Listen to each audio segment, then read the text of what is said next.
All across America, voters will be headed to the polls on Tuesday, November 7, 2023. It's an off year for elections.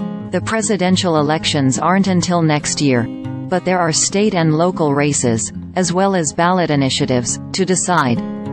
Voters will be pulling the lever to make choices on tax matters, including property taxes, wealth taxes, and cannabis taxes. Here's a look at some of the measures that voters are considering, and folks are talking about, this election season. Colorado has a few measures on the ballot, including property tax relief, with a twist. Under the property tax proposal, Prop HH, homeowners could see up to $1 billion per year in relief. However, under the Taxpayers' Bill of Rights, called TABOR, the amount that the general fund can expand is limited. Prop HH would allow the general fund to grow at an extra 1% per year. Traditionally, the overage in the general funds is paid out to taxpayers as refunds, meaning the amounts change from year to year.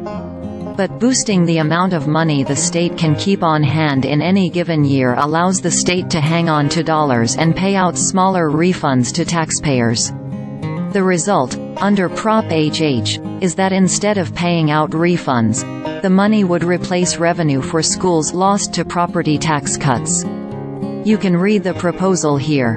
In Texas, Proposition 4 would amend the state's constitution to increase the state's homestead exemption from $40,000 to $100,000 and cap the amount of tax that can be imposed on elderly and disabled homeowners.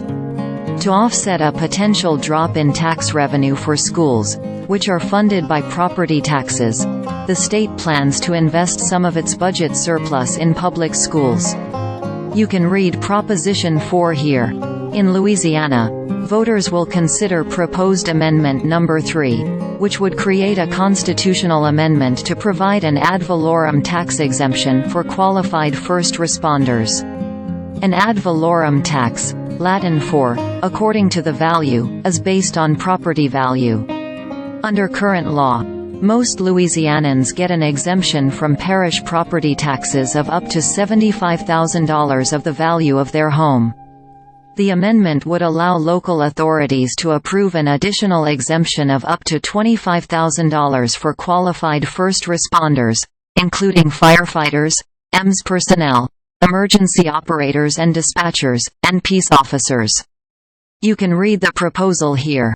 Another measure in Colorado, Prop EE, asks taxpayers whether the state can spend revenues from taxes on cigarettes, tobacco, and other nicotine products on Colorado's preschool program, making it free, or whether the state should reduce tax rates and issue refunds to cigarette wholesalers, tobacco product distributors, nicotine products distributors, and other taxpayers.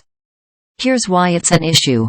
In 2020, voters raised the tobacco taxes and created a new tax for vape products. The money funded early childhood education, including universal preschool.